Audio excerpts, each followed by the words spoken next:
ನಮಸ್ಕಾರ ವೀಕ್ಷಕರೇ, ಶುಭೋದಯ. ಇಂದಿನ ರಾಶಿ ಭವಿಷ್ಯ ನೇರ ಪ್ರಸಾರಕ್ಕೆ ನಿಮ್ಮೆಲ್ಲರಿಗೂ ಪ್ರೀತಿಯ ಸ್ವಾಗತ. ನಾನು ನಿಮ್ಮ ಲಾಂಛನ. ವೀಕ್ಷಕರೇ, ಈ ವಾರದಲ್ಲಿ ಹಿಮವತ್ ಗೋಪಾಲಸ್ವಾಮಿ ಬೆಟ್ಟದ ಗೋಪಾಲಸ್ವಾಮಿಯ ಸನ್ನಿಧಿಯಲ್ಲಿ ರಥೋತ್ಸವ ನಡೀತಾ ಇದೆ.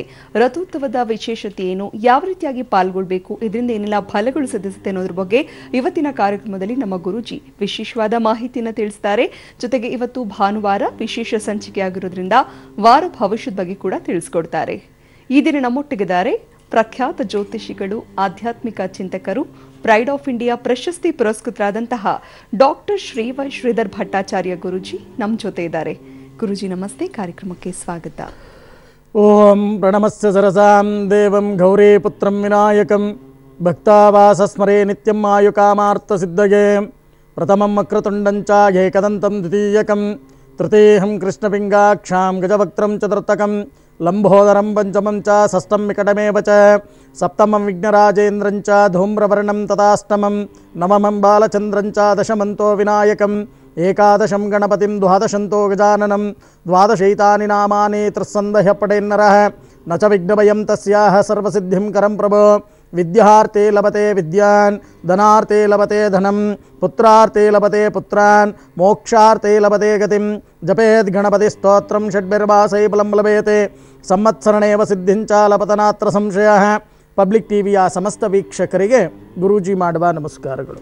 ಗುರುಜಿ, ಇವತ್ತಿನ ಕಾರ್ಯಕ್ರಮದಲ್ಲಿ ಮೊದಲಿಗೆ ಇವತ್ತಿನ ಪಂಚಾಂಗ ಹೇಗಿದೆ ಅಂತ ತಿಳಿಸಿ ಗುರುಜಿ. ಈ ದಿನ ಪಂಚಾಂಗದ ಕಡೆ ನಾವು ಗಮನವನ್ನು ಕೊಟ್ಟಾಗ ವಿಳಂಬಿ ನಾಮ ಸಂವತ್ಸರ, ಉತ್ತರಾಯಣ, ಶಿಶಿರ ಋತು, ಫಾಲ್ಗುಣ ಮಾಸ, ಕೃಷ್ಣ ಪಕ್ಷ, ಚತುರ್ಥಿ, ಭಾನುವಾರ, ಜೊತೆಗೆ ಸಂಕಷ್ಟಹರ ಚತುರ್ಥಿ, ಸ್ವಾತಿ ನಕ್ಷತ್ರ, ಅರ್ಷಣ ಯೋಗ, ಭವಕರಣ.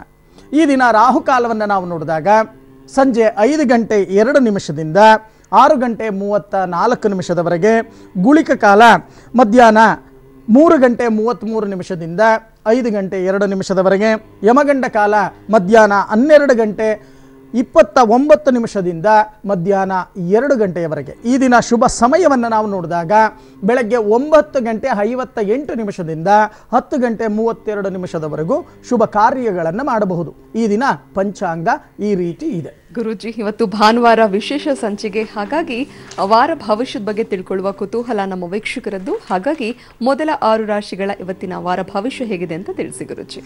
ಈ ವಾರ ದ್ವಾದಶ ರಾಶಿ ಗೋಚಾರ ಫಲಗಳತ್ತ ನಾವು ಗಮನವನ್ನು ಕೊಟ್ಟಾಗ ಮೊದಲಿಗೆ ಮೇಷರಾಶಿಗೆ. ಈ ಮೇಷರಾಶಿಯವರಿಗೆ ಈ ವಾರ ಮಾನಸಿಕ ಒತ್ತಡ ಹೆಚ್ಚಾಗ್ತಕ್ಕಂಥದ್ದು ಕಂಡು ಬರುತ್ತೆ. ಮನಸ್ಸನ್ನು ಕೆಡಿಸ್ಕೋಬೇಡಿ, ಮನಸ್ಸನ್ನು ಏಕಾಗ್ರತೆಯಲ್ಲಿ ಇಟ್ಟುಕೊಂಡು ವಾರವನ್ನು ಕಳೀತಕ್ಕಂಥ ಕೆಲಸವನ್ನು ಮಾಡಿ ಧನ ನಷ್ಟಗಳನ್ನು ಮಾಡ್ಕೊಂಡ್ಬಿಡ್ತೀರಾ. ಇದ್ದಕ್ಕಿದ್ದಾಗೆ ಖರ್ಚಂತಕ್ಕಂಥದ್ದು ಅಧಿಕವಾಗಿ ಬರುತ್ತೆ. ಅತಿಯಾದ ಭಯ ಶರೀರದಲ್ಲಿ ಆವರಿಸಿಕೊಂಡಿರುತ್ತೆ. ಶ್ರಮಕ್ಕೆ ತಕ್ಕ ಪ್ರತಿಫಲವನ್ನು ಈ ವಾರದಲ್ಲಿ ನೀವು ಅನುಭವಿಸ್ತಕ್ಕಂಥ ಒಂದು ಶುಭ ಯೋಗ. ಸ್ವಲ್ಪ ದೃಷ್ಟಿದೋಷದಿಂದ ತೊಂದರೆಗಳಾಗ್ತಕ್ಕಂಥ ಸಾಧ್ಯತೆಗಳಿದೆ. ಯಾರ್ಯಾರು ವಿದ್ಯಾಭ್ಯಾಸವನ್ನು ಮಾಡ್ತಾ ಇದ್ದೀರೋ ವಿದ್ಯೆಯಲ್ಲಿ ಹಿನ್ನಡೆಯಾಗ್ತಕ್ಕಂಥದ್ದು, ಅಕ್ಕಪಕ್ಕದವರ ಜೊತೆಯಲ್ಲಿ ಸುತ್ತಾಟಗಳನ್ನು ಹೆಚ್ಚಾಗಿ ಈ ವಾರದಲ್ಲಿ ಮಾಡ್ತೀರಾ. ಈ ವಾರದಲ್ಲಿ ನೀವು ಮಾಡಬೇಕಾಗಿರ್ತಕ್ಕಂಥ ಒಂದು ಪರಿಹಾರ, ವಿಷ್ಣು ಸಹಸ್ರನಾಮ ಪಾರಾಯಣವನ್ನು ಮಾಡಿ ಬುಧವಾರ ವಿಷ್ಣು ಆಲಯಕ್ಕೆ ಹೋಗಿ ನಾಟಿ ತುಳಸಿಯನ್ನು ಅರ್ಪಣೆಯನ್ನು ಮಾಡಿ ದೀರ್ಘದಾಂಡ ನಮಸ್ಕಾರವನ್ನು ಮಾಡ್ತಕ್ಕಂಥ ಕೆಲಸವನ್ನು ಮಾಡಿ. ಇನ್ನು ವೃಷಭ ರಾಶಿ. ಈ ವೃಷಭ ರಾಶಿಯವರಿಗೆ ಈ ವಾರ ಪಿತ್ರಾರ್ಜಿತ ಆಸ್ತಿ ಮಾರಾಟವನ್ನು ಮಾಡಲಿಕ್ಕೆ ಮುಂದಾಗ್ತೀರಾ. ಕಾರ್ಯ ಸಾಧನೆಗಾಗಿ ಬಹಳಷ್ಟು ತಿರುಗಾಟವನ್ನು ಮಾಡ್ತೀರಾ. ಸ್ವಲ್ಪ ಆರೋಗ್ಯದ ಕಡೆ ಗಮನವನ್ನು ಹರಿಸಿ. ಆಕಸ್ಮಿಕ ಖರ್ಚು, ಸಾಮಾನ್ಯ ಸುಖಕ್ಕೆ ಧಕ್ಕೆ ಆಗ್ತಕ್ಕಂಥ ಒಂದು ವಾರವಾಗುತ್ತೆ. ಎಚ್ಚರವನ್ನು ವಹಿಸಿ. ಮಾತೃವಿನಿಂದ ಸಹಾಯ, ಶತ್ರು ಬಾಧೆಗೆ ಒಳಗಾಗ್ತಕ್ಕಂಥ ಸಾಧ್ಯತೆಗಳು ಕೂಡ ಹೆಚ್ಚಾಗಿ ಕಂಡು ಬರುತ್ತೆ. ಆ ಶತ್ರುಗಳು ಮಾಡ್ತಕ್ಕಂಥ ಷಡ್ಯಂತ್ರಕ್ಕೆ ನೀವು ಬೀಳಬೇಕಾಗತ್ತೆ. ಸ್ವಲ್ಪ ಜಾಗ್ರತೆಯನ್ನು ವಹಿಸಿ. ಈ ವಾರದಲ್ಲಿ ನೀವು ಮಾಡಬೇಕಾಗಿರ್ತಕ್ಕಂಥ ಒಂದು ಪರಿಹಾರ, ಓಂ ಬೃಹಸ್ಪತಯೇ ನಮಃ ಈ ಮಂತ್ರವನ್ನ 108 ಬಾರಿ ಜಪವನ್ನ ಮಾಡಿ ಗುರುವಾರ ಗುರು ರಾಘವೇಂದ್ರ ಸ್ವಾಮಿಗಳ ದರ್ಶನವನ್ನ ಮಾಡಿ ದೀರ್ಘದಾಂಡ ನಮಸ್ಕಾರವನ್ನ ಮಾಡ್ತಕ್ಕಂಥ ಕೆಲಸವನ್ನ ಮಾಡಿ. ಇನ್ನು ಮಿಥುನ ರಾಶಿ. ಈ ಮಿಥುನ ರಾಶಿಯವರಿಗೆ ಈ ವಾರದಲ್ಲಿ ಪುಣ್ಯಕ್ಷೇತ್ರ ದರ್ಶನ ಮಾಡ್ತಕ್ಕಂಥ ಒಂದು ಶುಭ ಯೋಗ. ಯಾರ್ಯಾರು ವಿವಾಹಕ್ಕೋಸ್ಕರ ಹಂಬಲಿಸ್ತಾ ಇದ್ದೀರೋ ಅಂಥವರಿಗೆ ವಿವಾಹ ಯೋಗ, ಸರ್ಕಾರಿ ಕೆಲಸ ಕಾರ್ಯಗಳಲ್ಲಿ ಸ್ವಲ್ಪ ವಿಳಂಬವಾಗ್ತಕ್ಕಂಥದ್ದು, ನಿಮ್ಮ ಮಾತುಗಳಿಂದ ಕಲಹಗಳಾಗ್ತಕ್ಕಂಥ ಸಾಧ್ಯತೆಗಳಿದೆ. ಮಾತಿನ ಮೇಲೆ ನಿಗವನ್ನು ಇಟ್ಟು ಮಾತನಾಡ್ತಕ್ಕಂಥ ಕೆಲಸವನ್ನು ಮಾಡಿ. ಇಷ್ಟ ವಸ್ತುಗಳ ಖರೀದಿಯನ್ನು ಮಾಡ್ತೀರಾ. ಮಿತ್ರರೂ ಕೂಡ ವಿರೋಧಿಗಳಾಗ್ತಕ್ಕಂಥದ್ದು. ವಾರಾಂತ್ಯದಲ್ಲಿ ಸ್ವಲ್ಪ ಜಾಗೃತೆಯನ್ನು ವಹಿಸಿ. ಈ ವಾರದಲ್ಲಿ ನೀವು ಮಾಡಬೇಕಾಗಿರ್ತಕ್ಕಂಥ ಒಂದು ಪರಿಹಾರ, ಗಜೇಂದ್ರ ಮೋಕ್ಷ ಪಾರಾಯಣವನ್ನು ಮಾಡಿ. ಸೋಮವಾರ ಬಡ ಮಕ್ಕಳಿಗೆ ಅನ್ನದಾನವನ್ನು ಮಾಡ್ತಕ್ಕಂಥ ಕೆಲಸವನ್ನು ಮಾಡಿ. ಇನ್ನು ಕಟಕ ರಾಶಿ, ಈ ಕಟಕ ರಾಶಿಯವರಿಗೆ ಈ ವಾರದಲ್ಲಿ ಆಧ್ಯಾತ್ಮದ ವಿಚಾರದಲ್ಲಿ ಹಿರಿಯರ ಬೆಂಬಲ ಲಭ್ಯವಾಗ್ತಕ್ಕಂಥ ಒಂದು ದಿನವಾಗುತ್ತೆ. ಯತ್ನ ಕಾರ್ಯಾನುಕೂಲ, ವ್ರತ, ಧನಹಾನಿ, ಸುಮ್ಮನೆ ಹಣವನ್ನು ಖರ್ಚು ಮಾಡ್ಕೊಂಡ್ಬಿಡ್ತೀರಾ. ಅದರಿಂದ ಆರ್ಥಿಕ ಪರಿಸ್ಥಿತಿ ಬಿಕ್ಕಟ್ಟಾಗ್ತಕ್ಕಂಥ ಒಂದು ವಾರವಾಗುತ್ತೆ. ಯಾರ್ಯಾರು ಸುಗಂಧ ದ್ರವ್ಯಗಳ ವ್ಯಾಪಾರವನ್ನು ಮಾಡ್ತಾ ಇದ್ದೀರೋ ಅಂಥವರಿಗೆ ಬಹಳಷ್ಟು ಲಾಭಗಳು ಅಂತಕ್ಕಂಥದ್ದು ಕಂಡು ಬರುತ್ತೆ. ವಾರಾಂತ್ಯದಲ್ಲಿ ಸ್ವಲ್ಪ ಅನಾರೋಗ್ಯ ಪೀಡಿತರಾಗಬೇಕಾಗತ್ತೆ. ಈ ವಾರದಲ್ಲಿ ನೀವು ಮಾಡಬೇಕಾಗಿರ್ತಕ್ಕಂಥ ಒಂದು ಪರಿಹಾರ, ಪ್ರತಿನಿತ್ಯ ಅಶ್ವತ್ಥವೃಕ್ಷ ಪ್ರದಕ್ಷಿಣೆಯನ್ನು 18 ಬಾರಿ ಮಾಡಿ ದೀರ್ಘದಾಂಡ ನಮಸ್ಕಾರವನ್ನು ಮಾಡ್ತಕ್ಕಂಥ ಕೆಲಸವನ್ನು ಮಾಡಿ. ಇನ್ನು ಸಿಂಹರಾಶಿ, ಈ ಸಿಂಹರಾಶಿಯವರಿಗೆ ಈ ವಾರದಲ್ಲಿ ಮಾಡ್ತಕ್ಕಂಥ ಕೆಲಸ ಕಾರ್ಯಗಳಲ್ಲಿ ಜಯ, ಆದರೆ ನಂಬಿಕೆ ದ್ರೋಹಕ್ಕೆ ಒಳಗಾಗಬೇಕಾಗತ್ತೆ. ಜಾಗೃತೆಯನ್ನು ವಹಿಸಿ. ಸ್ತ್ರೀ ಲಾಭ, ಸೊಗಗಳು ನಿಮ್ಮ ಶರೀರವನ್ನು ಆವಾಹನೆಯಾಗ್ತಕ್ಕಂಥದ್ದು ಕಂಡು ಬರುತ್ತೆ. ಮಾಡ್ತಕ್ಕಂಥ ಕೆಲಸ ಕಾರ್ಯದಲ್ಲಿ ಅಪಕೀರ್ತಿಯನ್ನು, ಕೆಟ್ಟ ಹೆಸರನ್ನು ನೀವು ತಗೋಬೇಕಾಗತ್ತೆ. ಸ್ವಲ್ಪ ಜಾಗೃತೆಯನ್ನು ವಹಿಸಿ. ಸಾರ್ವಜನಿಕ ಕ್ಷೇತ್ರದಲ್ಲಿ ಭಾಗಿಯಾಗ್ತಕ್ಕಂಥದ್ದು ಕೂಡ ಕಂಡು ಬರುತ್ತೆ. ಸ್ಥಳ ಬದಲಾವಣೆಯನ್ನು ಮಾಡಲಿಕ್ಕೆ ಬಹಳಷ್ಟು ಆಲೋಚನೆಯನ್ನು ಮಾಡ್ತೀರಾ. ಈ ವಾರದಲ್ಲಿ ನೀವು ಮಾಡಬೇಕಾಗಿರ್ತಕ್ಕಂಥ ಒಂದು ಪರಿಹಾರ, ಪ್ರತಿನಿತ್ಯ ಆಂಜನೇಯನ ದೇವಾಲಯಕ್ಕೆ ಹೋಗಿ ಭೇಟಿಯನ್ನು ನೀಡಿ ದರ್ಶನವನ್ನು ಮಾಡಿ ದೀರ್ಘದಾಂಡ ನಮಸ್ಕಾರವನ್ನು ಮಾಡಿ. ಮಂಗಳವಾರ ನಾಟಿ ತುಳಸಿಯಿಂದ ಅರ್ಚನೆಯನ್ನು ಮಾಡಿ ದೀರ್ಘದಾಂಡ ನಮಸ್ಕಾರವನ್ನು ಮಾಡ್ತಕ್ಕಂಥ ಕೆಲಸವನ್ನು ಮಾಡಿ. ಇನ್ನು ಕನ್ಯಾ ರಾಶಿ, ಈ ಕನ್ಯಾ ರಾಶಿಯವರಿಗೆ ಈ ವಾರದಲ್ಲಿ ಯಾರ್ಯಾರು ಉದ್ಯೋಗವನ್ನು ಮಾಡ್ತಾ ಇದ್ದೀರೋ ಆ ಉದ್ಯೋಗದಲ್ಲಿ ಪ್ರಗತಿ, ಋಣ ವಿಮೋಚನೆಯನ್ನು ಮಾಡ್ಕೊಳ್ತಕ್ಕಂಥ ಒಂದು ವಾರವಾಗತ್ತೆ. ಮಿತ್ರನಿಂದ ನಿಂದನೆಗೆ ಒಳಗಾಗಬೇಕಾಗತ್ತೆ. ಸ್ವಲ್ಪ ಜಾಗೃತೆಯನ್ನು ವಹಿಸಿ. ಕಲಹಗಳಾಗ್ತಕ್ಕಂಥ ಸಾಧ್ಯತೆಗಳಿದೆ. ಆರೋಗ್ಯದಲ್ಲಿ ಸ್ವಲ್ಪ ಮಟ್ಟಿಗೆ ಚೇತರಿಕೆ. ಸಂಗಾತಿಯ ಸಲಹೆಯನ್ನು ಸ್ವೀಕರಿಸ್ತಕ್ಕಂಥದ್ದು ತುಂಬ ಉತ್ತಮ. ಮನಃಶಾಂತಿ ವಾರಾಂತ್ಯದಲ್ಲಿ ನಿಮಗೆ ಲಭ್ಯವಾಗುತ್ತೆ. ಈ ವಾರದಲ್ಲಿ ನೀವು ಮಾಡಬೇಕಾಗಿರ್ತಕ್ಕಂಥ ಒಂದು ಪರಿಹಾರ, ಪ್ರತಿನಿತ್ಯ ಓಂ ಗಣಪತಯೇ ನಮಃ ಈ ಮಂತ್ರವನ್ನು 21 ಬಾರಿ ಜಪವನ್ನು ಮಾಡಿ. ಮಂಗಳವಾರ ದೂರ್ವಾರ್ಚನೆಯನ್ನು ಮಾಡಿ ಗಣೇಶನಿಗೆ 21 ದೀರ್ಘದಾಂಡ ನಮಸ್ಕಾರಗಳನ್ನು ಮಾಡ್ತಕ್ಕಂಥ ಕೆಲಸವನ್ನು ಮಾಡಿ. ಇದರಿಂದ ಬಹಳಷ್ಟು ವಿಶೇಷವಾಗಿರ್ತಕ್ಕಂಥ ಫಲ ನಿಮಗೆ ಲಭ್ಯವಾಗುತ್ತೆ. ಓಕೆ ಗುರುಜಿ, ಒಂದು ಕರೆ ಸಿದ್ಧವಾಗಿದೆ, ಮಾತಾಡೋಣ. ಹಲೋ, ನಮಸ್ತೆ. ಹಲೋ, ನಮಸ್ತೆ ಅಮ್ಮ. ನಮಸ್ತೆ ಮೇಡಮ್. ಓಕೆ, ಹೇಳಿಮ್ಮ, ಯಾರ ಬಗ್ಗೆ ಕೇಳಬೇಕು? ಮೇಡಮ್, ನಮ್ಮ ಬಗ್ಗೆನೇ ಕೇಳಬೇಕಾಗಿತ್ತು. ಓಕೆಮ್ಮ, ನಿಮ್ಮ ಜನ್ಮ ದಿನಾಂಕ ತಿಳಿಸಿ. 3/9/1995. ಓಕೆಮ್ಮ, ಮಾತಾಡಿ ಗುರುಜಿ ಹತ್ರ. ಅಮ್ಮ ನಮಸ್ಕಾರ ತಾಯಿ. ಗುರುಜಿ ನಮಸ್ಕಾರ. ಅಮ್ಮ 1 ರಿಂದ 12ರಲ್ಲಿ ಒಂದು ಸಂಖ್ಯೆ ಹೇಳಿ. 7 ಗುರುಜಿ. 7. ನಿಮ್ಮ ಗುರುಜಿ, ನಮ್ಮ ತಂದೆ ಮತ್ತು ತಾಯಿಯವರು ನಮ್ದು ಸಂಬಂಧದಲ್ಲಿ ಮದುವೆ ಮಾಡ್ಬೇಕಂತ ಇದ್ದಾರೆ. ಹುಡುಗನ ಜಾತಕ ಮತ್ತೆ ನನ್ನ ಜಾತಕ ಕಲಿತದೆ ಅಂತ ಕೇಳಬೇಕಾಗಿತ್ತು. ಖಂಡಿತ ಅಮ್ಮ. ಹುಡುಗನ ಹೆಸರು ಹೇಳಿ. ಸಚ್ಚಿದಾನಂದ್ ಅಂತ. ನಿಮ್ಮ ಹೆಸರು? ನನ್ನ ಹೆಸರು ವಿಜಯಲಕ್ಷ್ಮಿ ಅಂತ. ವಿಜಯಲಕ್ಷ್ಮಿ, ಶತಭಿಷ ನಕ್ಷತ್ರ, ರೋಹಿಣಿ ನಕ್ಷತ್ರ. ಖಂಡಿತವಾಗಿ ವಿವಾಹವನ್ನು ಮಾಡಬಹುದು. ಒಂದು 18ರ ಮೇಲೆ ಗುಣ ಅಂತಕ್ಕಂಥದ್ದು ಬರುತ್ತೆ. ಆ ವಿವಾಹ ಮಾಡಬಹುದಾ ಮಾಡಬಾರ್ದು ಅನ್ನೋ ಪ್ರಶ್ನೆ ನಿಮ್ದಾಗಿದೆಯಾ? ಕೇಳಿಸ್ತಾ ಇದೆಯಮ್ಮ? ಖಂಡಿತವಾಗಿ ವಿವಾಹವನ್ನು ಮಾಡಬಹುದು. ಮಂಗಳ ಕಾರ್ಯ ನಡೆಯುತ್ತೆ. ಆದರೆ ಹುಡುಗನ ಜಾತಕದಲ್ಲಿ ಪ್ರಬಲವಾಗಿರ್ತಕ್ಕಂಥ ಅಂಗಾರಕ ದೋಷ ಅಂತಕ್ಕಂಥದ್ದಿದೆ. ಆ ಅಂಗಾರಕ ದೋಷವನ್ನು ವ್ಯವಸ್ಥಿತವಾಗಿ ನಿವಾರಣೆಯನ್ನು ಮಾಡಿ ನಂತರ ವಿವಾಹವನ್ನು ಮಾಡ್ತಕ್ಕಂಥದ್ದು ತುಂಬ ಉತ್ತಮ. ಈ ರೀತಿ ಮಾಡಿ ಯೋಚನೆ ಮಾಡ್ತಕ್ಕಂಥದ್ದು ಬೇಡ. ಒಳ್ಳೇದಾಗ್ಲಿ ತಾಯಿ. ಓಕೆಮ್ಮ, ಧನ್ಯವಾದ ಕರೆ ಮಾಡಿದ್ದಕ್ಕಾಗಿ. ವೀಕ್ಷಕರೇ, ವನಜಾಕ್ಷಿ ಕರೆ ಮಾಡಿದ್ದಾರೆ ರಾಣೆಬೆನ್ನೂರಿನಿಂದ. ನಮಸ್ತೆ. ನಮಸ್ತೆ ಮೇಡಮ್. ಹೇಳಿಮ್ಮ, ಯಾರ ಬಗ್ಗೆ ಕೇಳಬೇಕು? ನಮ್ಮ ಬಗ್ಗೆನೇ ಕೇಳಬೇಕಿತ್ತು. ಓಕೆಮ್ಮ, ಮಾತಾಡಿ ಗುರುಜಿ ಹತ್ರ. ನಮಸ್ತೆ ಗುರುಜಿ. ಅಮ್ಮ ನಮಸ್ಕಾರ ತಾಯಿ. 1 ರಿಂದ 12ರಲ್ಲಿ ಒಂದು ಸಂಖ್ಯೆ ಹೇಳಿಮ್ಮ. 8 ಗುರುಜಿ. 8. ನಿಮ್ಮ ಮನೆ ದೇವರು ಯಾವುದಮ್ಮ? ಬೀರೇಶ್ವರ ಚಂದ್ರಗುತ್ತಮ್ಮ. ಬೀರೇಶ್ವರ ಚಂದ್ರಗುತ್ತಮ್ಮ. ಏನು ಮಾಡ್ಕೊಂಡಿದ್ದೀರಾ ತಾಯಿ? ಏನಿಲ್ಲ ಸರ್, ಮನೆಯಲ್ಲಿ. ಖಂಡಿತವಾಗಿ ಮಾಡ್ತಕ್ಕಂಥ ಕೆಲಸ ಕಾರ್ಯಗಳಲ್ಲಿ ವಿಘ್ನಗಳು, ಮನಸ್ಸಿಗೆ ನೆಮ್ಮದಿ ಇಲ್ಲ. ಏನು ಗುರೂಜಿ, ಚೆನ್ನಾಗಿರೋರು ಕೂಡ ಶತ್ರುಗಳಾಗ್ತಾರೆ. ಸಹಾಯ ಮಾಡ್ತೀನಿ ಅಂದವರು ಕೂಡ ಯಾರು ಸಹಾಯ ಮಾಡಲ್ಲ. ಯಾವಾಗ ಎಲ್ಲರೂ ಕೂಡ ನನ್ನನ್ನು ಅರ್ಥ ಮಾಡ್ಕೋತಾರೆ, ಯಾವಾಗ ನನ್ನ ಜೀವನ ಅಂತಕ್ಕಂಥದ್ದು ಸರಿ ಹೋಗುತ್ತೆ, ಎಲ್ಲರ ರೀತಿಯ ಅಭಿವೃದ್ಧಿಯತ್ತ ಯಾವತ್ತು ಬರ್ತೀನಿ, ನೆಮ್ಮದಿಯಾದ ಜೀವನ ಯಾವತ್ತು ನನಗೆ ಲಭ್ಯವಾಗುತ್ತೆ ಅನ್ನೋ ಪ್ರಶ್ನೆಯನ್ನು ಇಟ್ಕೊಂಡು ಕರೆ ಮಾಡಿದ್ದೀರಾ. ಹೌದಾ ಅಥವಾ ಇಲ್ವಾ? ಹೌದು ಗುರುಜಿ. ಯೋಚನೆ ಮಾಡ್ತಕ್ಕಂಥದ್ದು ಬೇಡ. ಮೊದಲು ನೀವು ಮಾಡಬೇಕಾಗಿರ್ತಕ್ಕಂಥ ಕೆಲಸ ಇಷ್ಟೇ. ವ್ಯವಸ್ಥಿತವಾಗಿ ಪ್ರತಿ ಹುಣ್ಣಿಮೆಯ ದಿನ ನಿಮ್ಮ ವಾಸಸ್ಥಾನದಿಂದ ಉತ್ತರ ಭಾಗದಲ್ಲಿ ಒಂದು ಗಣೇಶನ ಮಂದಿರ ಇದೆ, ಇದೆಯಾ? ಇದೆ ಗುರುಜಿ. ಆ ಉತ್ತರ ಭಾಗದಲ್ಲಿ ಇರ್ತಕ್ಕಂಥ ಗಣೇಶನ ಮಂದಿರಕ್ಕೆ ನಂದಾದೀಪಕ್ಕೆ 3 ಬಗೆಯ ಎಣ್ಣೆಯನ್ನು ಹಾಕಿ ಮಹಾಗಣಪತಿಯನ್ನು ಭಕ್ತಿಯಿಂದ ಪ್ರಾರ್ಥನೆಯನ್ನು ಮಾಡಿ, ಏ ಮಹಾಗಣಪತಿ, ನನ್ನ ಬದುಕಿನಲ್ಲಿ ಬರ್ತಕ್ಕಂಥ ವಿಘ್ನಗಳೆಲ್ಲವನ್ನೂ ಕೂಡ ನಿವಾರಣೆಯನ್ನು ಮಾಡು, ಅಭಿವೃದ್ಧಿಗೊಳಿಸು ಅಂತ ಹೇಳಿ ಭಕ್ತಿಯಿಂದ ಪ್ರಾರ್ಥನೆಯನ್ನು ಮಾಡಿ ಬನ್ನಿ. ವ್ಯವಸ್ಥಿತವಾಗಿ 5 ಪೌರ್ಣಮಿಯ ಕಾಲ ಎಡಬಿಡದೆ ಈ ಒಂದು ವ್ರತಾಚರಣೆಯನ್ನು ನೀವು ಮಾಡಿ 6ನೇ ಹುಣ್ಣಿಮೆಯ ದಿನದಿಂದ ಹಂತ ಹಂತವಾಗಿ ನಿಮ್ಮ ಮನೋವಾಂಚಲ್ಯ ಮನಕಾಮನೆ ಈಡೇರ್ತಕ್ಕಂಥ ಸಾಧ್ಯತೆಗಳು ಹೆಚ್ಚಾಗಿ ಕಂಡು ಬರ್ತಾ ಇದೆ. ಈ ರೀತಿ ಮಾಡಿ ಯೋಚನೆ ಮಾಡ್ತಕ್ಕಂಥದ್ದು ಬೇಡ. ಒಳ್ಳೇದಾಗ್ಲಿ ತಾಯಿ. ಓಕೆ ಮಾ, ಧನ್ಯವಾದ ಕರೆ ಮಾಡಿದ್ದಕ್ಕಾಗಿ. ವೀಕ್ಷಕರೇ, ಸುರೇಶ್ ಕರೆ ಮಾಡಿದ್ದಾರೆ. ನಮಸ್ತೆ. ನಮಸ್ತೆ ಮೇಡಮ್. ಹೇಳಿ, ಯಾರ ಬಗ್ಗೆ ಕೇಳಬೇಕು? ನನ್ನ ಬಗ್ಗೆ ಕೇಳಬೇಕು ಮೇಡಮ್. ಓಕೆ, ಮಾತಾಡಿ ಗುರುಜಿ ಹತ್ರ. ಸುರೇಶ್ ಅವರೇ ನಮಸ್ಕಾರ. ನಮಸ್ಕಾರ ಗುರುಗಳೇ. 1 ರಿಂದ 12ರಲ್ಲಿ ಒಂದು ಸಂಖ್ಯೆ ಹೇಳಿ. 7 ಗುರುಜಿ. ನಿಮ್ಮ ಮನೆ ದೇವರು ಯಾವುದಪ್ಪ? ರೇಣುಕಾದೇವಿ ಎಲ್ಲಮ್ಮ. ರೇಣುಕಾದೇವಿ. ಏನು ಮಾಡ್ಕೊಂಡಿದ್ದೀರಾ? ಗುರುಜಿ, ನಾನು ಸರ್ಕಾರಿ ಸೇವೆಯಲ್ಲಿದ್ದೀನಿ.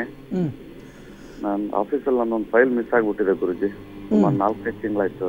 ಮಿಸ್ ಆದ ದಿನಾಂಕ ಏನಾದರೂ ಜ್ಞಾಪಕ ಇದೆಯಾ? ಅದು ಅವತ್ತು ಬೋರ್ಡಿಗೆ ಹೋಗ್ಬೇಕಾಗಿರೋದು ನಾನು 25/10ಕ್ಕೆ ಹೋಗ್ಬೇಕಾಗಿತ್ತು. ಬಟ್ ಅವತ್ತು ಹೋಗ್ಲಿಲ್ಲ ಗುರುಜಿ ಅದು. ಸೊ ಹಾಗಾಗಿ ಮತ್ತೆ ಹುಡುಕದ್ವಿ, ಎಲ್ಲೂ ಸಿಗ್ಲೇ ಇಲ್ಲ. ಅವಾಗಿಂದಾನೇ ನಮ್ಗೆ ಸಿಗ್ತಾ ಇಲ್ಲ ಗುರುಜಿ ಅದು. ಇಲ್ಲಿ ತುಂಬಾ ಚೆನ್ನಾಗಿ ಅರ್ಥ ಆಗತ್ತೆ. ಹಿತಶತ್ರುಗಳ ಬಾಧೆ ಅಂತಕ್ಕಂಥದ್ದು ನೀವು ಅನ್ಕೊಂಡಿದ್ದೀರಾ ನಾನೆಲ್ಲೋ ತಗೊಂಡೋಗಿ ಮರೆತು ಬಿಟ್ಟಿದ್ದೀನಿ ಅಂತ. ಖಂಡಿತವಾಗಿ ಇಲ್ಲ. ನಿಮ್ಮ ಹಿತಶತ್ರುಗಳಾಗಿರ್ತಕ್ಕಂಥವರು ಅದನ್ನು ತೆಗೆದು ಹೊರಭಾಗದಲ್ಲಿ ಇಟ್ಟಿರ್ತಕ್ಕಂಥದ್ದು ಸಂಪೂರ್ಣವಾಗಿ ಗೋಚರ ಆಗ್ತಾ ಇದೆ. ಮೊದಲು ನೀವು ಮಾಡಬೇಕಾಗಿರ್ತಕ್ಕಂಥ ಕೆಲಸ ಇಷ್ಟೇ. ಭಕ್ತಿಯಿಂದ ವ್ಯವಸ್ಥಿತವಾಗಿ ಲಕ್ಷ್ಮೀನಾರಾಯಣ ಹೋಮವನ್ನು ಪವಿತ್ರವಾಗಿರ್ತಕ್ಕಂಥ ಒಂದು ನದಿ ತೀರದಲ್ಲಿ ನೀವೇ ಕೂತು ಶ್ರದ್ಧಾ ಭಕ್ತಿ ಏಕಾಗ್ರತೆಯಿಂದ ಆಚರಣೆಯನ್ನು ಮಾಡಿ, ಬ್ರಹ್ಮಾಂಡಕ್ಕೆ ನಾಯಕನಾಗಿರ್ತಕ್ಕಂಥ ಲಕ್ಷ್ಮೀನಾರಾಯಣ ಯಜ್ಞವನ್ನು ಆಚರಣೆಯನ್ನು ಮಾಡಿ, ಅದರಲ್ಲಿ ಬರ್ತಕ್ಕಂಥ ರಕ್ಷೆಯನ್ನು ಪ್ರತಿನಿತ್ಯ ಹಣೆಯಲ್ಲಿ ಧರಿಸ್ಕೊಂಡು ವ್ಯವಸ್ಥಿತವಾಗಿ ಪ್ರಾರ್ಥನೆ ಮಾಡಿ. ಅವರು ಎಲ್ಲಿ ತಗೊಂಡೋಗಿದ್ರೋ ಅಲ್ಲೇ ಮತ್ತೆ ಅದೇ ಒಂದು ಫೈಲನ್ನು ತಂದು ಹಿಡ್ತಕ್ಕಂಥ ಸಾಧ್ಯತೆಗಳು ಕಂಡು ಬರುತ್ತೆ. ಈ ರೀತಿ ಮಾಡಿ ಯೋಚನೆ ಮಾಡ್ತಕ್ಕಂಥದ್ದು ಬೇಡ. ಒಳ್ಳೇದಾಗ್ಲಿಪ್ಪ. ಓಕೆ, ಧನ್ಯವಾದ ಕರೆ ಮಾಡಿದ್ದಕ್ಕಾಗಿ. ವೀಕ್ಷಕರೇ, ಇನ್ನುಳಿದ 6 ರಾಶಿಗಳ ವಾರ ಭವಿಷ್ಯ ಹೇಗಿರುತ್ತೆ ಅಂತ ತಿಳಿಸಿ ಗುರುಜಿ. ಇನ್ನುಳಿದ 6 ರಾಶಿಗಳ ವಾರ ಭವಿಷ್ಯ ಹೇಗಿರುತ್ತೆ ಅಂತ ತಿಳಿಸಿ ಗುರುಜಿ. ಇನ್ನು ತುಲಾರಾಶಿ. ಈ ತುಲಾರಾಶಿಯವರಿಗೆ ಈ ವಾರ ಸ್ಥಳ ಬದಲಾವಣೆಯಾಗ್ತಕ್ಕಂಥ ಸಾಧ್ಯತೆಗಳು, ಅಭಿವೃದ್ಧಿ ಕುಂಠಿತವಾಗ್ತಕ್ಕಂಥ ಒಂದು ವಾರವಾಗುತ್ತೆ. ಯತ್ನ ಕಾರ್ಯಗಳಲ್ಲಿ ವಿಳಂಬ, ಅಲ್ಪ ಪ್ರಗತಿ, ಅಧಿಕ ಕೋಪವನ್ನು ಮಾಡ್ಕೊಂಡ್ಬಿಡ್ತೀರಾ. ಕೋಪ ಮಾಡ್ಕೊಳ್ಳೋದ್ರಿಂದ ಯಾವುದೇ ರೀತಿಯ ಪ್ರಯೋಜನ ಇಲ್ಲ. ಗುರು ಹಿರಿಯರಲ್ಲಿ ಭಕ್ತಿ ಹೆಚ್ಚಾಗ್ತಕ್ಕಂಥದ್ದು ಕಂಡು ಬರುತ್ತೆ. ಬಂಧು ಮಿತ್ರರಲ್ಲಿ ಪ್ರೀತಿ ವಾತ್ಸಲ್ಯ ಅಧಿಕವಾಗ್ತಕ್ಕಂಥದ್ದು ಕಂಡು ಬರುತ್ತೆ.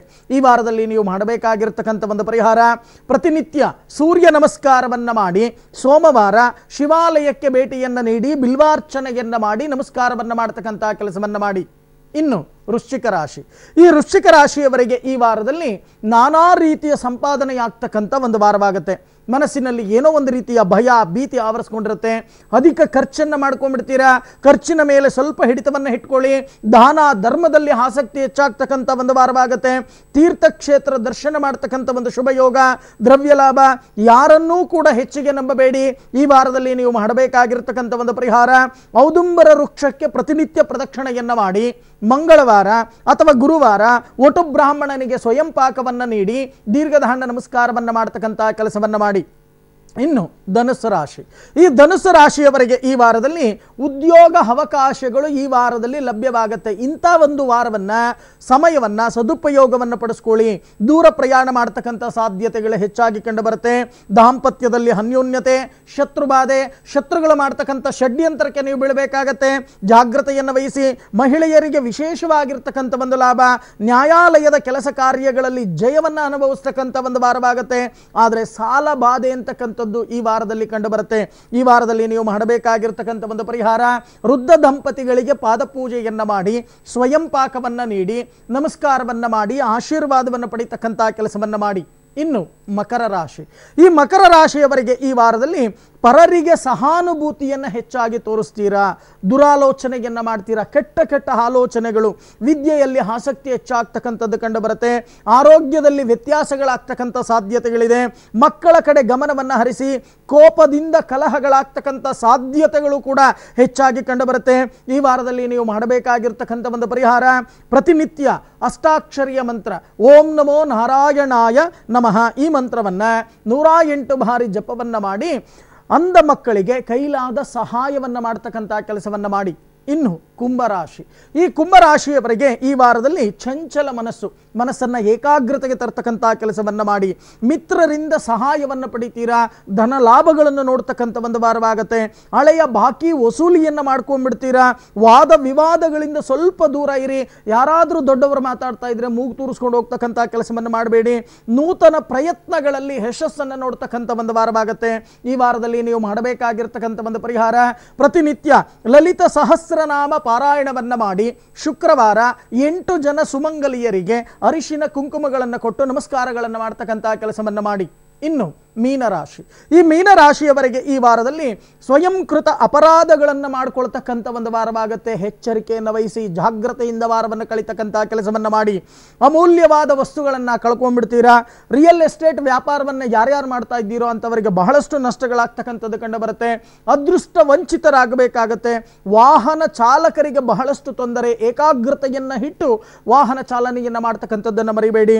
ಈ ವಾರದಲ್ಲಿ ನೀವು ಮಾಡಬೇಕಾಗಿರ್ತಕ್ಕಂಥ ಒಂದು ಪರಿಹಾರ, ಪ್ರತಿನಿತ್ಯ ಹನುಮ ಚಾಲೀಸ ಪಾರಾಯಣವನ್ನ ಮಾಡಿ ಮಂಗಳವಾರ ದಕ್ಷಿಣಾಭಿಮುಖವಾಗಿರ್ತಕ್ಕಂಥ ಆಂಜನೇಯನಿಗೆ ದೀರ್ಘದಾಂಡ ನಮಸ್ಕಾರವನ್ನ ಮಾಡ್ತಕ್ಕಂಥ ಕೆಲಸವನ್ನ ಮಾಡಿ. ಇದರಿಂದ ಬಹಳಷ್ಟು ವಿಶೇಷವಾಗಿರ್ತಕ್ಕಂಥ ಫಲ ನಿಮಗೆ ಲಭ್ಯವಾಗುತ್ತೆ. ಓಕೆ ವೀಕ್ಷಕರೇ, ನಾನು ನಿಮಗೆ ಕಾರ್ಯಕ್ರಮದ ಆರಂಭದಲ್ಲಿ ತಿಳಿಸಿದೆ, ಹಿಮವದ್ ಗೋಪಾಲಸ್ವಾಮಿ ಬೆಟ್ಟದಲ್ಲಿ ರಥೋತ್ಸವ ನಡೀತಾ ಇದೆ. ಈ ವಾರದಲ್ಲಿ ರಥೋತ್ಸವಕ್ಕೆ ಸಂಬಂಧಪಟ್ಟಂತೆ ವಿಶೇಷ ಮಾಹಿತಿಯನ್ನು ನಮ್ಮ ಗುರುಜಿ ತಿಳಿಸ್ತಾರೆ. ಗುರುಜಿ, ಈ ವಾರದಲ್ಲಿ ಹಿಮವದ್ ಗೋಪಾಲಸ್ವಾಮಿ ಬೆಟ್ಟದಲ್ಲಿ ರಥೋತ್ಸವ ನಡೀತಾ ಇದೆ. ರಥೋತ್ಸವ ಅಂದ್ರೆ ಒಂದಷ್ಟು ವಿಶೇಷತೆಗಳನ್ನು ಒಳಗೊಂಡಿರುತ್ತೆ. ಯಾವ ರೀತಿಯಾಗಿ ರಥೋತ್ಸವದಲ್ಲಿ ಭಾಗಿಯಾಗಬೇಕು, ಏನಿದ್ರ ವಿಶೇಷತೆ ಗುರುಗಳೇ? ಮುಖ್ಯವಾಗಿ ರಥೋತ್ಸವಕ್ಕೂ ಬ್ರಹ್ಮ ರಥೋತ್ಸವಕ್ಕೂ ಬಹಳಷ್ಟು ವ್ಯತ್ಯಾಸಗಳಿದೆ. ಪುರಾಣ ಐತಿಹಾಸಿಕವಾಗಿ ಶಕ್ತಿಗಳನ್ನು ಇಟ್ಕೊಂಡಿರ್ತಕ್ಕಂಥ ದೇವಾಲಯಗಳಲ್ಲಿ ಬ್ರಹ್ಮ ರಥೋತ್ಸವ ಅಂತ ನಾವು ಹೇಳಬೇಕು. ಅಂದರೆ ಬ್ರಹ್ಮನೇ ನಿರ್ಣಯವನ್ನು ಮಾಡಿರ್ತಕ್ಕಂಥದ್ದು. ಅಂದರೆ ವ್ಯವಸ್ಥಿತವಾಗಿ ಈ ಹಿಮವದ್ ವೇಣುಗೋಪಾಲ ಸ್ವಾಮಿ ದೇವಾಲಯದ ವಿಶೇಷತೆಯನ್ನು ನಾವು ಮೊದಲು ನೋಡಿದಾಗ ಅಲ್ಲಿ ರಥೋತ್ಸವದಲ್ಲಿ ನೀವು ನೋಡಬಹುದು, ಹಸಿ ಮರದಿಂದಾನೇ ರಥವನ್ನು ನಿರ್ಮಾಣವನ್ನು ಮಾಡ್ತಕ್ಕಂಥದ್ದು. ಅಂದಿನ ಕಾಲದಿಂದನೂ ಕೂಡ ಇವತ್ತಿಗೂ ಕೂಡ ನೀವು ನೋಡಬಹುದು, ಪ್ರತಿಯೊಬ್ಬರೂ ಕೂಡ ಹಗ್ಗವನ್ನು ಹಾಕಿ ಹಗ್ಗದಲ್ಲಿ ರಥವನ್ನು ಎಳಿತಕ್ಕಂಥದ್ದನ್ನು ನಾವು ನೋಡ್ತೀವಿ. ಆದರೆ ಖಂಡಿತವಾಗಿ ಹಗ್ಗದಿಂದ ಎಳೆಯಲ್ಲ, ಅಲ್ಲಿ ಬೆಳೀತಕ್ಕಂಥ ಹಂಬು ಅಂತ ಹೇಳ್ತೇವೆ, ಹಂಬಲ್ಲಿ ಅದನ್ನು ಎಳಿತಕ್ಕಂಥ ಒಂದು ಪರಿಸ್ಥಿತಿ ಇವತ್ತಿಗೂ ಕೂಡ ನೋಡಿ. ಹಗ್ಗ ಹಾಕಿದ್ರೂ ಕೂಡ ಕಟ್ಟಾಗೋಗುತ್ತೆ, ಆದರೆ ಹಂಬಲ್ಲೇ ಎಳಿತಕ್ಕಂಥ ಒಂದು ವಿಶೇಷತೆ. ಅಲ್ಲಿ ಇನ್ನೊಂದು ವಿಶೇಷತೆ ಏನಪ್ಪಾ ಅಂತ ಅಂದರೆ ನೋಡಿ, ಯಾರ್ಯಾರಿಗೆ ಮಕ್ಕಳಾಗಿಲ್ವೋ ಅಂಥವರು ಹೋಗಿ ವ್ಯವಸ್ಥಿತವಾಗಿ ಹಿಮವದ್ ವೇಣುಗೋಪಾಲ ಸ್ವಾಮಿಯನ್ನು ಪ್ರಾರ್ಥನೆಯನ್ನು ಮಾಡಿದಾಗ ಸಂತಾನ ಪ್ರಾಪ್ತಿಯಾಗಿರ್ತಕ್ಕಂಥದ್ದು ಅದಕ್ಕೆ ಸಾಕ್ಷಿ. ಆ ದೇವಾಲಯದ ಗರ್ಭಗುಡಿಯಲ್ಲಿ ಕಟ್ಟಿರ್ತಕ್ಕಂಥ ಬೆಳ್ಳಿ ತೊಟ್ಟಲುಗಳು, ಅಂದರೆ ಹರಕೆಯನ್ನು ಹೊತ್ತು ಹರಕೆಯನ್ನು ತೀರಿಸಿರ್ತಕ್ಕಂಥ ಭಕ್ತರನ್ನು ನಾವು ನೋಡಿದಾಗ ಅಲ್ಲಿ ಸಾಲು ಸಾಲಾಗಿ ಕಟ್ಟಿರ್ತಕ್ಕಂಥ ಬೆಳ್ಳಿಯ ತೊಟ್ಟಿಲುಗಳು, ಹರಕೆಯ ತೊಟ್ಟಿಲುಗಳು. ಇನ್ನೊಂದು ವಿಚಾರವನ್ನು ನಾವು ನೋಡಿದಾಗ ನೋಡಿ, ಇದಕ್ಕೊಂದು ಉದಾಹರಣೆಯನ್ನು ನಾವು ತಗೊಂಡಾಗ ಮೈಸೂರು ಮಹಾರಾಜರ ಸಂಸ್ಥಾನದಿಂದ ಪ್ರತಿ ವರ್ಷದಲ್ಲೂ ವ್ಯವಸ್ಥಿತವಾಗಿ ಮಹಾರಾಜರೇ ಈ ಬ್ರಹ್ಮ ರಥೋತ್ಸವದಲ್ಲಿ ಪಾಲ್ಗೊಳ್ತಾ ಇದ್ರು ಅಂತಕ್ಕಂಥದ್ದು ಒಂದು ವಿಶೇಷ. ಆದರೆ ಅಲ್ಲಿ ಅವರೇನು ಮಾಡಿದ್ರು, ಈ ಹಂಬಿಂದ ಹೇಳಿತಾರಲ್ಲ ಪಾಪ ಕಷ್ಟಪಟ್ಟು ಅಂತ ಹೇಳಿ ಕಬ್ಬಿಣದ ಸರಪಣಿಗಳನ್ನು ಕಳಿಸ್ಕೊಡ್ತಾರೆ. ಅದರಲ್ಲೂ ಕೂಡ ಆ ಸರಪಣಿಗಳು ಕಟ್ಟಾಗಿರ್ತಕ್ಕಂಥ ಒಂದು ಉದಾಹರಣೆಗಳು. ಅಂದರೆ ಹಿಮವದ್ ವೇಣುಗೋಪಾಲ ಸ್ವಾಮಿ ನೋಡಿ, ಆ ಹೆಸರಲ್ಲೇ ಇರುತ್ತೆ, ಯಾವಾಗಲೂ ಹಿಮ ಅಂತಕ್ಕಂಥದ್ದು. ಅಲ್ಲಿ ಒಂದು ಚೂರು ಏನಾದರೂ ಅಪಚಾರವಾದರೆ ಅನಾಹುತಗಳು ಕಟ್ಟಿಟ್ಟ ಬುತ್ತಿ. ಅದಕ್ಕೆ ಸಾರ್ವಜನಿಕರ ನಾನು ಪ್ರಾರ್ಥನೆಯನ್ನು ಮಾಡ್ತಕ್ಕಂಥದ್ದು, ಹಿಮವದ್ ವೇಣುಗೋಪಾಲ ಸ್ವಾಮಿ ಅಂತಕ್ಕಂಥದ್ದು ಏನು ಬೆಟ್ಟಕ್ಕೆ ಪ್ರತಿಯೊಬ್ಬರು ಕೂಡ ಹೋಗಿರ್ತೀರಾ, ಬಹಳಷ್ಟು ಜನ ಹೋಗಿರ್ತೀರಾ. ಆದರೆ ಅಲ್ಲಿ ಇರ್ತಕ್ಕಂಥ ಒಂದು ಶಕ್ತಿಯನ್ನು ಹರಿತು ನಡ್ಕೊಳ್ತಕ್ಕಂಥ ಒಂದು ಕೆಲಸವನ್ನು ಮಾಡಿ. ಹೆಚ್ಚಾಗಿ ಆ ಹಿಮವದ್ ವೇಣುಗೋಪಾಲ ಸ್ವಾಮಿಯ ದೇವಾಲಯಕ್ಕೆ ಹೋದಾಗ ಅಪಚಾರಗಳನ್ನು ಮಾಡ್ತಕ್ಕಂಥದ್ದು. ಪಾಪ ಅಲ್ಲಿ ಇರ್ತಕ್ಕಂಥ ಅರ್ಚಕರು ಪ್ರಸಾದವನ್ನು ಕೊಟ್ಟಂತ ಪ್ರಸಾದವನ್ನು ಕಾಲಿನಲ್ಲಿ ಸ್ಪರ್ಶವನ್ನು ಮಾಡಿದಾಗ ಅನಾಹುತಗಳಾಗ್ತಕ್ಕಂಥದ್ದು. ರಥೋತ್ಸವಗಳಲ್ಲಿ ನಾನಾ ರೀತಿಯ ತೊಂದರೆ ತಾಪತ್ರಯಗಳೇನಾದರೂ ಆಯಿತು ಅಂತ ಅಂದರೆ ಅಲ್ಲಿ ಇರ್ತಕ್ಕಂಥ ಜನಗಳಿಗೆ ತೊಂದರೆಗಳಾಗ್ತಕ್ಕಂಥ ಸಾಧ್ಯತೆಗಳಿದೆ. ಆದರೆ ಈ ರಥೋತ್ಸವದಲ್ಲಿ ಭಾಗಿಯಾದರೆ ನಮಗೇನು ಫಲ, ಬಹಳಷ್ಟು ಜನ ಕೇಳಬಹುದು. ಅಂದರೆ ಈಗ ಬುದ್ಧಿ ಅಂತಕ್ಕಂಥದ್ದು ಮನುಷ್ಯನಿಗೆ ಬೇಕೇ ಬೇಕು. ಬುದ್ಧಿ ಇಲ್ಲ ಅಂತ ಅಂದರೆ ಯಾರೂ ಕೂಡ ಬದುಕೋಕ್ಕಾಗಲ್ಲ. ವಿದ್ಯೆ ಇರಬಹುದು, ಆದರೆ ಸಕಾಲಕ್ಕೆ ಬುದ್ಧಿ ಅಂತಕ್ಕಂಥದ್ದು ಕೆಲಸವೇ ಮಾಡಬೇಕು. ಆ ಸಕಾಲಕ್ಕೆ ಬುದ್ಧಿ ಕೆಲಸವನ್ನು ಮಾಡಬೇಕು ಅಂತ ಅಂದರೆ ಆ ಹಿಮವದ್ ವೇಣುಗೋಪಾಲ ಸ್ವಾಮಿಯ ಅನುಗ್ರಹ ಅಂತಕ್ಕಂಥದ್ದು ಬೇಕು. ನೀವು ನೋಡಿರ್ಬೋದು, ಹೋಗಿರ್ತಕ್ಕಂಥವರಿಗೆ ಅರ್ಥ ಆಗುತ್ತೆ. ಅಲ್ಲಿ ಇರ್ತಕ್ಕಂಥ ಅರ್ಚಕರು ಒಂದು ದಂಡವನ್ನು ಇಟ್ಟು ಒಂದು ಮಂತ್ರವನ್ನು ಹೇಳ್ತಾರೆ. ನಮ್ಮ ಶರೀರದಲ್ಲಿ ಇರ್ತಕ್ಕಂಥ ಕಲ್ಮಶಗಳೆಲ್ಲವನ್ನೂ ಕೂಡ ತೆಗೆದು ಸದ್ಬುದ್ಧಿಯನ್ನು ಕೊಡು ಹೇ ವೇಣುಗೋಪಾಲ ಸ್ವಾಮಿ ಅಂತ ಹೇಳಿ ಆಶೀರ್ವಾದವನ್ನು ಮಾಡಿ ಕಳಿಸ್ತಾರೆ. ಜೊತೆಗೆ ಒಂದು ಅರಿಶಿನದ ದಾರವನ್ನು ನಿಮಗೆ ಕಟ್ತಾರೆ. ಅಂದರೆ ಸಕಾಲಕ್ಕೆ ವಿದ್ಯೆ ಅಂತಕ್ಕಂಥದ್ದು ನಿಮಗೆ ಬರಲಿ, ವ್ಯವಸ್ಥಿತವಾಗಿ ನಿಮಗೆ ಮಾಡ್ತಕ್ಕಂಥ ಕೆಲಸ ಕಾರ್ಯಗಳಲ್ಲಿ ವಿಘ್ನಗಳಿಲ್ಲದೆ ಕೆಲಸ ಕಾರ್ಯಗಳಾಗಲಿ. ಹಾಗಾದರೆ ಇಂಥ ಒಂದು ಬ್ರಹ್ಮರಥೋತ್ಸವ ಯಾವತ್ತಿನಿಂದ ಪ್ರಾರಂಭವಾಗುತ್ತೆ ನೋಡಿ, ಬರ್ತಕ್ಕಂಥ ಗುರುವಾರದಿಂದ ಪ್ರಾರಂಭವಾಗ್ತಕ್ಕಂಥದ್ದು. ಆದರೆ ಈ ಬ್ರಹ್ಮರಥೋತ್ಸವ ಭಾನುವಾರ ಅಂತಕ್ಕಂಥದ್ದು ನಡೆಯುತ್ತೆ. ಮುಂದಿನ ಭಾನುವಾರ ಈ ಬ್ರಹ್ಮರಥೋತ್ಸವ ಅಂತಕ್ಕಂಥದ್ದು ನಡೆಯುತ್ತೆ. ಅಂಥ ಒಂದು ಸಮಯದಲ್ಲಿ ತಮಗೆ ಯಥಾನುಶಕ್ತಿ ಸೇವೆಯನ್ನು ಮಾಡ್ತಕ್ಕಂಥವರು, ಅದರಲ್ಲೂ ಹಿಮವದ್ ವೇಣುಗೋಪಾಲ ಸ್ವಾಮಿಯ ಅನುಗ್ರಹ ಅಂತಕ್ಕಂಥದ್ದು ಯಾರಿಗೆ ಬೇಕೋ ಅವರಿಗೆ ವ್ಯವಸ್ಥಿತವಾಗಿ ನಿಮ್ಮ ಕೈಯಲ್ಲಾಗಿರ್ತಕ್ಕಂಥ ದವಸ ಧಾನ್ಯಗಳನ್ನು ತಗೊಂಡೋಗಿ ಸ್ವಲ್ಪ ಅನ್ನದಾನವನ್ನು ಮಾಡಲಿಕ್ಕೆ ಸಹಾಯವನ್ನು ಮಾಡ್ತಕ್ಕಂಥ ಕೆಲಸವನ್ನು ಮಾಡಿ. ಸಾವಿರಾರು ಭಕ್ತರು, ಲಕ್ಷಾಂತರ ಭಕ್ತರು ಆ ಹಿಮವದ್ ವೇಣುಗೋಪಾಲ ಸ್ವಾಮಿಯ ಬ್ರಹ್ಮರಥೋತ್ಸವದಲ್ಲಿ ಭಾಗಿಯಾಗ್ತಾರೆ. ಹಾಗಾಗಿ ನಮ್ಮಲ್ಲಿ ಇರ್ತಕ್ಕಂಥ ಕಷ್ಟ ಕಾರ್ಪಣ್ಯಗಳೆಲ್ಲವನ್ನೂ ಕೂಡ ನಾವು ವ್ಯವಸ್ಥಿತವಾಗಿ ಅನ್ನದಾನದ ರೂಪದಲ್ಲಿ ವ್ಯವಸ್ಥಿತವಾಗಿ ವಿನಿಯೋಗವನ್ನು ಮಾಡಬಹುದು. ಇದಕ್ಕೆ ಉದಾಹರಣೆ ಇವತ್ತಿಗೂ ಕೂಡ ಪ್ರತಿನಿತ್ಯ ಅನ್ನದಾನ ಅಂತಕ್ಕಂಥದ್ದು ನಡೀತಾ ಇದೆ. ನಿಮಗೆಲ್ಲರಿಗೂ ಕೂಡ ಆ ಹಿಮವದ್ ವೇಣುಗೋಪಾಲ ಸ್ವಾಮಿಯ ಅನುಗ್ರಹ ಪ್ರಾಪ್ತಿಯಾಗಲಿ, ಸುಖ ಜೀವನ ಪ್ರಾಪ್ತಿಯಾಗಲಿ ಅಂತ ಹೇಳಿ ನಾನು ಕೂಡ ಆ ಹಿಮವದ್ ವೇಣುಗೋಪಾಲ ಸ್ವಾಮಿಯನ್ನ ಪ್ರಾರ್ಥನೆಯನ್ನ ಮಾಡ್ತೇನೆ. ಓಕೆ ಗುರುಜಿ, ಇವತ್ತಿನ ಕಾರ್ಯಕ್ರಮದಲ್ಲಿ ಹಿಮವದ್ ವೇಣುಗೋಪಾಲ ಸ್ವಾಮಿಯ ರಥೋತ್ಸವಕ್ಕೆ ಸಂಬಂಧಪಟ್ಟಂತೆ ವಿಶೇಷ ಮಾಹಿತಿಯನ್ನು ತಿಳಿಸಿದ್ರಿ. ಧನ್ಯವಾದ ಗುರುಜಿ. ಸರ್ವೇ ಜನ ಸುಖಿನೋ ಭವಂತು, ಸಮಸ್ತ ಸನ್ಮಂಗಳಾನಿ ಭವಂತು. ವೀಕ್ಷಕರೇ, ನೀವು ಕೂಡ ಗುರುಜಿಯವರನ್ನ ನೇರವಾಗಿ ಭೇಟಿಯಾಗಬಹುದು. ಗುರುಜಿಯವರ ಕಚೇರಿಯ ವಿಳಾಸ ಈ ರೀತಿ ಇದೆ: ಶ್ರೀ ಸಿದ್ಧಿವಿನಾಯಕ ಜ್ಯೋತಿಷ್ಯ ಕೇಂದ್ರ, ನಂಬರ್ 202/2, HBR 5ನೇ block, telecom layout, KB office ಹತ್ತಿರ, ನಾಗವರ ರಿಂಗ್ ರಸ್ತೆ, ಬೆಂಗಳೂರು 43. ದೂರವಾಣಿ ಸಂಖ್ಯೆಗಳು ಈ ರೀತಿ ಇದೆ: 9972253004, ಮತ್ತೊಂದು ದೂರವಾಣಿ ಸಂಖ್ಯೆ 9972253005.